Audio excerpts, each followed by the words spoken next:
Hi guys, it's Harley from Liberate IT, and today we're going to be going through 5 quick tips and tricks for Outlook on Microsoft 365. The first one is going to be setting an out of office. So maybe you're on annual leave, or maybe you're just out for a few days and you want an automatic reply on your email so that anyone who sends you an email will know that you're out. Let's have a quick look at how to do that.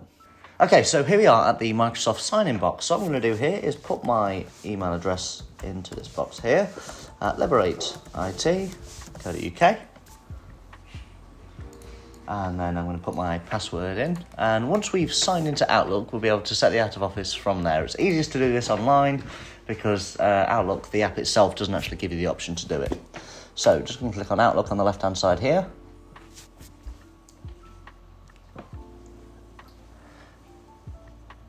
And then once we've loaded in, we're just going to navigate to the top right corner over here. There's this little settings cog. I'm going to give that a click and then go down to automatic replies.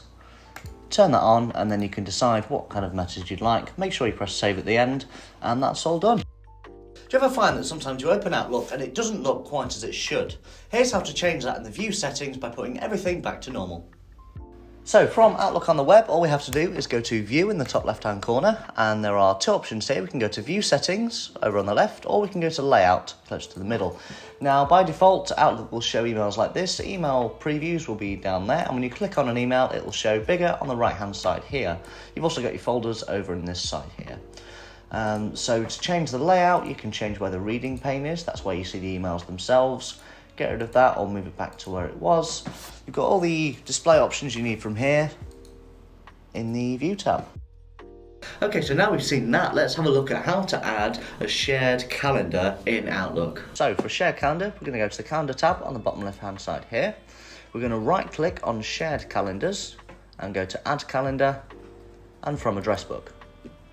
Here you'll see a list of all the calendars within your directory. This can be shared calendars in your company, or it can be the calendars of other people at your company.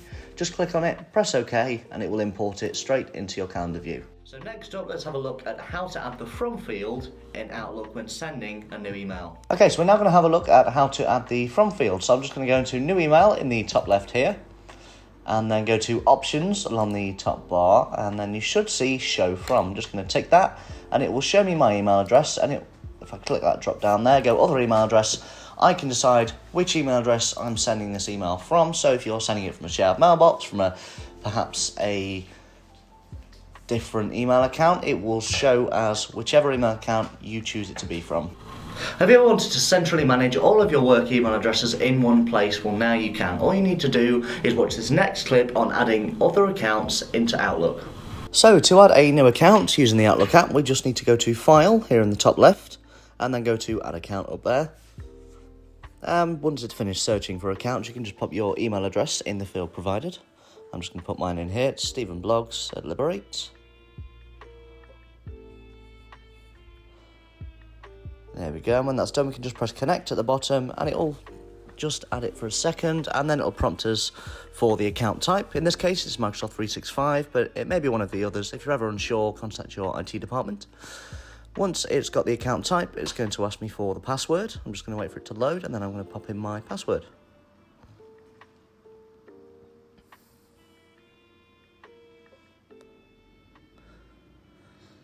Once we've done that, we're going to get another Microsoft pop-up asking if we want to sign to all apps with this email address or just in Outlook. I'm just going to click No Sign to All Apps because I only need to see the emails on this secondary email address. And then we're all done. Just give it a second, restart Outlook, and it'll show up in this list here. Okay guys, thank you for watching. I hope you enjoyed the video. Make sure to like and subscribe, and email info@liberateIT.co.uk if you have any questions.